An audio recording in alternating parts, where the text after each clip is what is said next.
Hola, ¿qué tal compañeras, compañeros? Muy buenos días, muy buenas tardes, espero que se encuentren muy bien, un gusto saludarles una vez más.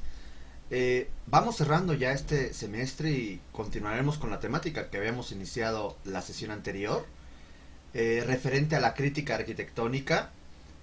eh, y bueno, nos habíamos quedado la sesión anterior sobre los valores. Habíamos platicado y recordando que la crítica arquitectónica es un juicio argumentado. Se debe de tener cierto bagaje, ciertos elementos básicos de análisis para poder realizar un juicio arquitectónico, un juicio de valor, un juicio estético, con lo cual se pueda alcanzar un objetivo que haya establecido originalmente el, la crítica arquitectónica. Perdonen ustedes, ahí está. Entonces, ¿a qué vamos con todo eso? Si nosotras y nosotros no tenemos un objetivo de partida para realizar nuestra crítica, y esta crítica además no está argumentada, es un juicio no argumentado, terminamos siendo unos criticones. Y más que crítica arquitectónica, pareciera más crítica destructiva. Y esa no es la idea. La crítica arquitectónica va a ser una herramienta que vamos a utilizar todas y todos a lo largo, no nada más de la academia, sino también en nuestra producción arquitectónica y de la producción arquitectónica del momento. Y eso es algo que tendríamos que eh, ir entendiendo, ¿vale? Ok. Eh, Habíamos comentado, y nada más como para recordar un poquito, el valor, según la definición, se refiere a una importancia, mérito, significación que tiene o se le atribuye a algo o a alguien por sus cualidades o por cumplir con ciertos requisitos. Cualidades se refiere a esos elementos que diferencian a un objeto de otro objeto. Elementos que le dan cierto, por así llamarle, valor o que le dan cierta diferencia positiva generalmente de un elemento sobre otro elemento. ¿Ok? Entonces, cuando hablamos de valores, hablamos de aquello que no pasa desapercibido. Hablamos de aquello que tiene ciertas características, ciertas peculiaridades, ciertas cualidades que lo hacen no ser indiferente.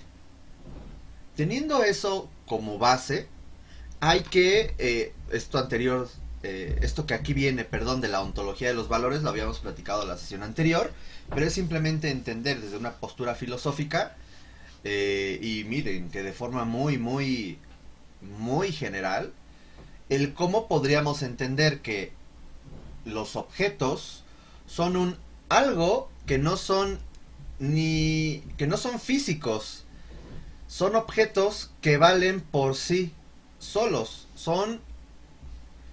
no podríamos hablar, perdón, corrijo, de objetos de un objeto palpable. Tendríamos que hablar de un elemento que se le atribuye, de hecho aquí viene, los objetos que valen objetivables, intemporales y no demostrables. Se basan en las cualidades de algo y no se sustentan por sí mismo, sino que se adhieren a la cosa, o sea, al objeto. No es que tú puedas palparlo, sino que dicha cualidad se convierte en algo inherente a esa cosa y esa cosa termina teniendo ese valor. Eso es algo que intentemos entender de forma muy general. Aquí finalmente es importante ir entendiendo que dentro de la ontología pudiéramos hablar de otra rama de la filosofía que se llama la axiología, que estudia los valores y los juicios de valor. Y hacia eso vamos. Max Scheler, que es uno de los representantes de este rubro, nos habla de al menos 4 rubros de valor. Siempre con valores positivos y negativos. Podríamos hablar quizás de una dualidad. Nos habla de los valores religiosos, como lo santo y lo profano, los valores espirituales, que él los divide en lógicos, estéticos y éticos. Los lógicos como la verdad y la falsedad, Los estéticos se refieren a las categorías estéticas que ahorita recordaremos. Y lo ético a lo justo, a lo injusto, a lo misericordioso, a lo despiadado. Los valores vitales como lo fuerte y lo débil. Y los valores útiles como lo agradable, lo desagradable, lo adecuado, lo inadecuado, lo conveniente, lo inconveniente. Hay que entender que los valores pueden ser positivos y negativos, que podrían entenderse de forma objetiva o de forma subjetiva, y que pueden ser fijos o que pueden ser dinámicos, o sea que pueden ir cambiando. Eso último es algo bien importante para los valores arquitectónicos. Luego, pueden existir dos o más valores en una obra. Muchas veces estos valores se complementan, se yuxtaponen uno sobre otro, o a veces se contraponen. Es importante señalar que una obra como tal no tiene un solo valor, puede tener varios valores. Y eso es lo que ustedes, a partir de un bagaje y de un juicio de valor, podrían identificar o tratar de identificar. Y aquí es donde nos habíamos quedado. A ver, los valores arquitectónicos. Los valores arquitectónicos son principalmente valores culturales.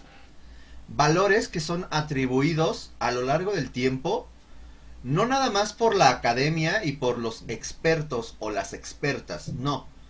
Sino que muchas veces la misma gente, a partir del contexto, de los hechos históricos, de los hechos sociales, del pensamiento político, de la religión, etcétera, que la gente le va dando o atribuyendo, en el caso de la arquitectura, a un objeto urbano arquitectónico. ¿Ok? Entonces estos valores como tal pueden caer en cierta subjetividad y ambigüedad, porque mientras no se justifique, se recalque, se enfatice los elementos que dan pie a cierta fundamentación del valor, muchas veces el desconocimiento del mismo hace que se pierda el patrimonio. Un edificio, según nuestra legislación, si es del periodo de contacto de 1521 a 1900, se considera por parte del INAH como valor histórico. Si este valor, como primer punto de partida, que quizás dé pie a una catalogación y a un estudio y un análisis, no se hiciera, esta primera medida de protección haría que el edificio quizás quedara un tanto como en lo etéreo, y la gente, al no conocer ese valor, dice, pues lo destruyo. Y ahí vienen los desarrolladores inmobiliarios que dicen, edificio viejo, lo quito y pongo uno nuevo.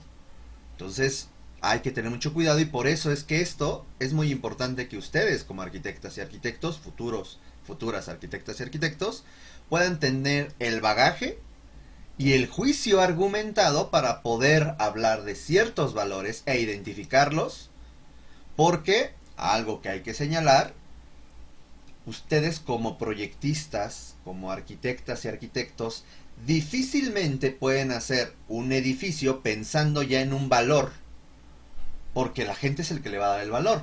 Sin embargo, podrían pensar en ciertos elementos que den pie a que la misma gente valorice su obra. No sé si por ahí se entiende. Los valores arquitectónicos son valores asignados por el ser, en lo individual o por la colectividad. Puede ser desde algo muy específico que te pasó en el Zócalo, a lo mejor ahí fue tu primer beso, bueno, y el Zócalo se convierte en un elemento importante de un valor íntimo, personal, emocional para ti. Pero para la colectividad, el Zócalo de la Ciudad de México tiene otro significado. ¿Ok? Son cambiantes a lo largo del tiempo. Esto quiere decir que, si ahí estamos viendo, ya lo que les comenté en la sesión anterior, si vemos la columna del Ángel de la Independencia, para el Porfiriato y para Porfirio Díaz y su gobierno tenía un valor y un significado importante y específico. Mientras que hoy en día tiene otros valores y otros significados. Aquí es importante porque el tema de la significación la habíamos visto hace muchísimas sesiones, hace 10 sesiones atrás, una cosa así, que hablábamos del significado y del significante.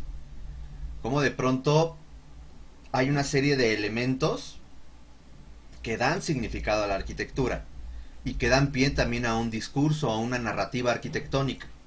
¿ok? Y que muchas veces este pudiera solamente recaer y malentenderse, a mi punto de vista, en simplemente un discurso metafórico que lejos de una realidad o de un contexto pudiera terminar siendo ese discurso. Cuando empiezan a hablar de cosas extrañas y alegóricas y figurativas y cosas extrañas. Pero bueno, son materializados por la cultura, el tiempo y el espacio en el que se identifiquen y analicen. Eso es importante, por lo tanto, se relaciona con el punto anterior, el cambio de los valores. Si analizamos hoy en día la famosa estatua de Cristóbal Colón, cuando fue construida durante finales del siglo XIX, había una concepción muy diferente de lo que era la idea de un monumento y representar e inmortalizar escultóricamente a un individuo de la historia aceptada por el gobierno. Y no hablo nada más de México, hablo del mundo. Pero eso, en la década de los 50, 60, ya comenzaba a tener un entendimiento diferente del objeto en sí. Y hoy en día sabemos que Cristóbal Colón y muchos de estos representantes del periodo de esta primera etapa del colonialismo, del imperialismo colonial del siglo XVI, desde el siglo XV, pues de pronto ya políticamente no es correcto por lo que representa o representó esa persona. Pero hay que tener mucho cuidado también con hacer juicios presentes de cosas del pasado. Pues muchas cosas del pasado hoy en día están pésimas. Pero también si ya el objeto perdió ese significado, ya perdió ese valor, pues se reubica, que a lo mejor ese valor histórico se ha perdido, pero el valor artístico sigue. Entonces llévatelo a un museo. Y la glorieta en donde estaba, le vas a buscar un nuevo significado. La vas a resignificar o revalorar a partir de las demandas, necesidades del momento y por la colectividad específica que ahora le está dando un nuevo uso y un nuevo nombre a esa glorieta. Bienvenido. Así pasa con la arquitectura y la ciudad. Finalmente, los valores culturales adheridos al objeto arquitectónico a consecuencia de su misma existencia, de la importancia y o de las cualidades. Y es aquí que a grosso modo, pues, estoy poniendo yo los valores culturales y con unas plequitas verdes ciertos valores. ¿Son todos los valores? No, yo soy de la idea de que no. Puedes tú identificar otros valores, sí. Aquí al menos, al hablar de estos valores socioculturales y estos valores arquitectónicos, en los socioculturales me estoy basando en Alois Riegel. Lo voy a anotar aquí. Alois. Salió esa línea fea. Riegel. Ok. Mientras que aquí en José Villagrán García. Los otros tienen un poquito de Max Scheler, tienen un poquito de la relación con lo sociocultural y lo arquitectónico, con la normatividad de nuestro país, con las bases y los criterios de conservación y restauración occidental o italianos o a la española, etcétera, etcétera, etcétera, ¿vale? No entraremos en esas características tan particulares. Podríamos decir, para ir entendiendo esto, voy a mover la camarita, que cuando hablamos de valores en una obra urbano-arquitectónica, podríamos, grosso modo, señalar valores socioculturales, o sea, asignados por la sociedad a partir de los elementos culturales de la obra, teniendo dos rubros específicos, lo rememorativo y la contemporaneidad. Este autor es de finales del siglo XIX. Por lo tanto, lo contemporáneo para él era muy diferente para nosotros. Sin embargo, el entendimiento del concepto puede ser todavía vigente. ¿Ok? Cuando hablamos de rememorativo, se refiere a rememorar, a recordar, a evitar olvidar algo. Y es ahí donde encontramos dentro de este valor rememorativo otros tres valores específicos. Por ejemplo, un valor rememorativo intencionado. O sea, que cuando hay una obra que tiene la intención de representar un símbolo y de representar una identidad, por ejemplo, la columna de la Independencia tiene ese valor rememorativo intencionado.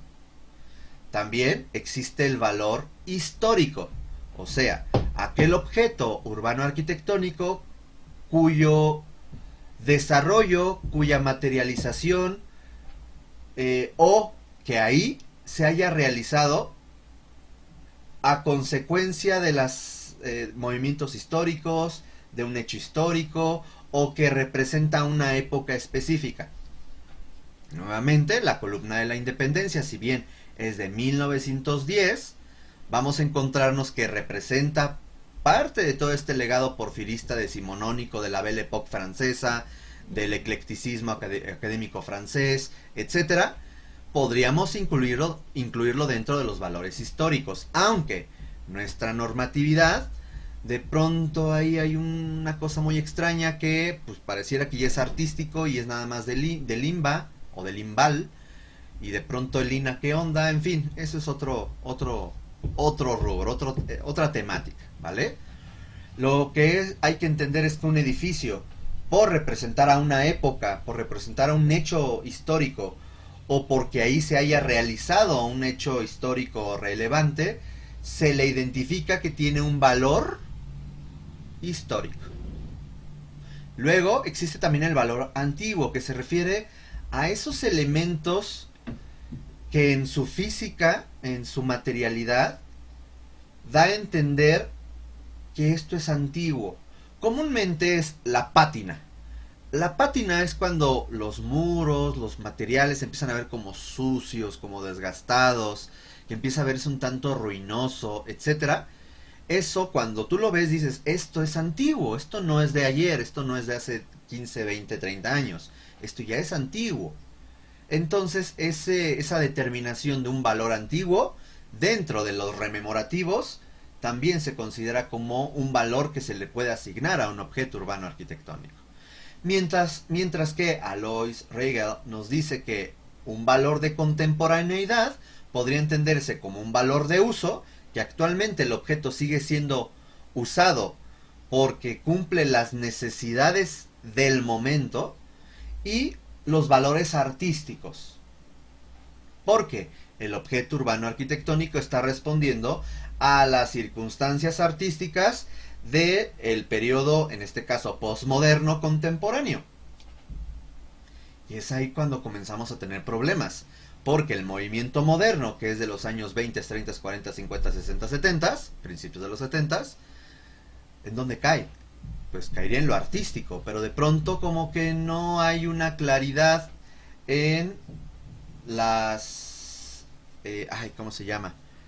En las declaratorias, y hay muchos edificios patrimonios artísticos del país que no están protegidos, que no están ni catalogados, y entonces se pueden perder. ¿Ok? Para cada uno de estos valores que yo dije, la idea es que ustedes tengan el argumento, por qué X o por qué Y tiene este valor o tiene otro valor.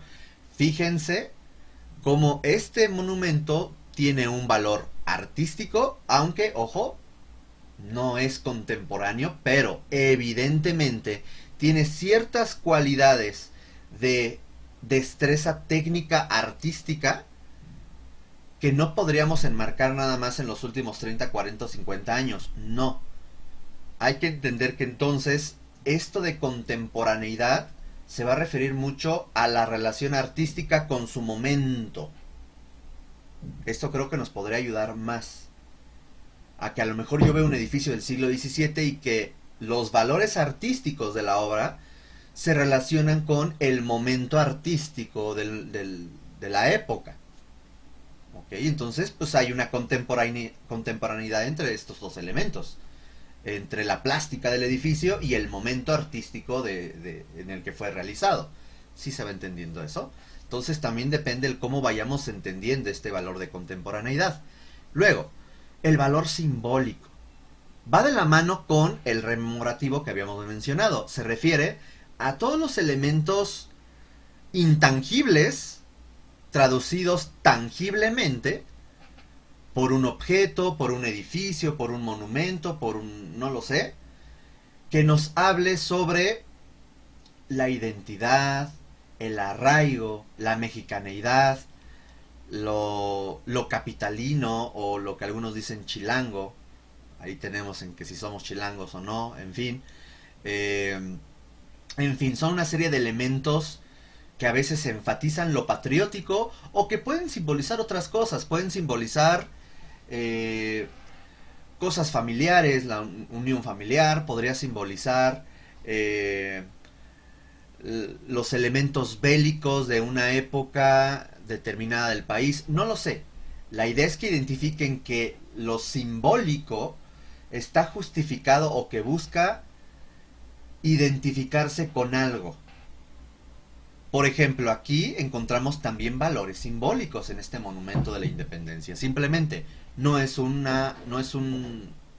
ángel de la independencia, es una victoria alada, que está en una columna levantando una corona de laurel porque se logró el triunfo. Entonces, eso es el simbolismo, y esto tiene un valor simbólico. Vean entonces cómo aquí ya encontramos al menos 4 valores a este edificio. Luego, espirituales. Se va a referir a esta serie de elementos que se relacionan con las creencias religiosas de las personas, de una cultura, de una sociedad. La Catedral Metropolitana, lejos de tener nada más un valor artístico, o un valor histórico, o un valor intencionado, simbólico, que también ahí nos habla del poder de la Iglesia en la Nueva España y en Latinoamérica, o Iberoamérica, si incluimos la península ibérica, pues resulta que también tiene valores espirituales, porque está siguiendo elementos de la liturgia, del pensamiento, del credo cristiano católico romano. Todos los elementos iconográficos, simbólicos, etcétera, que posee su portada, sus interiores, sus capillas, la distribución espacial, etcétera, pues cumplen con ciertos cometidos, objetivos e intenciones espirituales. Por lo tanto, también tiene valores espirituales. Luego, si pasamos a lo arquitectónico, lo voy a decir brevemente porque en la segunda parte del video lo vamos a platicar. Si hablamos de lo arquitectónico, José Villagrán García nos habla de que un objeto se divide en 4 elementos. Lo útil, sí, se relaciona mucho al valor de uso. Lo lógico, vamos a ver ahorita qué es eso, que haya una coherencia entre las partes. Lo estético, que platicaremos ahorita del juicio estético. Y lo social, que el edificio esté cumpliendo a las necesidades de las personas, de la sociedad. Pasamos también al valor arqueológico, que es aquellos objetos que han perdido su uso y que no se puede recuperar. Por lo general son conjuntos arquitectónicos, conjuntos palaciegos, conjuntos urbanos, los cuales a lo largo de la historia en algún momento perdieron su función, terminaron siendo abandonados por algún fenómeno social, algún fenómeno ambiental, se abandonaron, el tiempo los degradó, comenzaron a ser vandalizados, o sea que la gente se empezaba a robar pedacitos del edificio, de la ciudad, etcétera, y termina siendo un objeto arqueológico. Y eso también es importante, identificarlo. Y no pensar que además elemento arqueológico se refiere a todo lo prehispánico. También hay elementos que han perdido su uso y que de pronto pueden ser más contemporáneos. De pronto hay arqueología virreinal, hay arqueología de la basura. ¿Qué hacer con estas antiguas televisiones, por ejemplo? Bueno, ya no estamos hablando de objetos, pero ¿qué pasa de pronto también con este entendimiento de lo arqueológico? Podríamos encontrar valores científicos académicos, que de pronto tal obra tenga ciertos elementos de su estructuración, que a lo mejor nos hable del avance tecnológico de una época específica, o de los avances científicos de una época. Por ejemplo, tener un telescopio del siglo XVII me estoy hablando de un objeto. Pues uno dice, ya no sirve. Sí, ya el valor de uso lo perdió, pero el valor científico académico aún lo tiene. Nos está hablando de la historia de la astronomía. Además de que seguramente la elaboración, y considerando que es el barroco, seguramente la elaboración del telescopio, debe tener ciertos elementos artísticos e históricos que le den valor al objeto. Ok, lo mismo sería con un edificio. Por eso ustedes verán, no sé, quiero pensar, el cárcamo que se encuentra en Chapultepec, si alguien lo conoce. Este cárcamo hoy en día ya no funciona. Entonces dirán, ¿por qué existe? Bueno, pues porque tiene un amplio valor artístico. Ojalá alguien por ahí en Classroom nos pueda publicar fotografías de este cárcamo que les digo de Chapultepec. Tiene murales, es representativo del muralismo mexicano. Ahí está un valor artístico, pero además tiene un alto valor científico y académico, porque nos hablaba de cómo funcionaba el manejo de aguas de esa época. Lo mismo si vemos las casas de bombas del Porfiriato. Ya no sirven, sí, hoy en día son museos, sí. ¿Por qué no los tiro? Pues no, porque tienen un gran valor histórico-artístico y además tienen un valor científico y académico, porque están las máquinas que se utilizaban para el bombeo del agua. Eso es importante. Si de pronto lo desaparezco y lo destruyo, la gente no sabría identificar lo que fue, de dónde viene, cómo se hizo, los elementos del pasado, y por lo tanto se va perdiendo la identidad. Y eso es algo que tenemos que, como arquitectas y arquitectos, evitar. Entonces, aquí tenemos tres objetos con valores totalmente diferentes. Dos edificios religiosos que tienen evidentemente valores simbólicos, valores religiosos, históricos, artísticos, pero que tienen diferencias entre sí. Pero lo importante es identificar que tiene esos valores. Que eres cristiano o eres de otra religión. No por eso y porque a lo mejor no puedas estar de acuerdo con la iglesia como institución o con Roma y lo que representa, no por eso el edificio tiene que pagar la factura. El edificio tiene valores artísticos, históricos, simbólicos, religiosos, etcétera, que tú identificas por sus diferentes componentes y dices, este edificio se debe de preservar por A, B, C, D y E. Llegó un sismo y se dañó. Ok, vamos a restaurarlo o a... se me fue el otro término. O consolidarlo para que el edificio no siga deteriorándose más y se conserve o se recupere el valor cultural. Ok, eso es algo bien interesante. Entonces recuerden, el análisis es como tener aquí un aparato el cual lo vas a desarmar en sus diferentes componentes. El edificio lo vas a dividir en su relación con el contexto, función, forma, estructura. Analizas cada uno de estos elementos, lo vuelves a armar, o sea, reflexionas y concluyes, y puedes identificar los valores de la obra. Lo mismo con la torre latinoamericana. ¿Qué simboliza la torre latinoamericana? ¿Tiene un valor histórico o por su fecha nada más es artístico? ¿Qué elementos tecnológicos tienen de importancia? Además de que esa esquina es impresionante, ¿no? Desde que tenemos el primer rascacielos por ahí, que es la Nacional, el edificio de Obregón Santa Cilia, que está por allá, el edificio Guardiola, la torre latinoamericana, los Pegasos que originalmente iban a ser del Palacio Legislativo del Porfiriato y terminaron siendo aquí Pegasos de la Explanada de Bellas Artes, que tiene otra tendencia artística. Ahí estamos viendo al menos 3, 4 diferentes tendencias artísticas divergentes entre sí, pero que están conviviendo de forma armónica. Y es importante que eso lo identifiquemos, ¿vale? Regresando en la segunda parte del video, platicaremos un poco de esto y platicaremos del valor económico, simplemente para tenerlo como ese otro valor que en arquitectura, como de pronto genera mucha polémica, ¿vale? En breve continuamos. Gracias.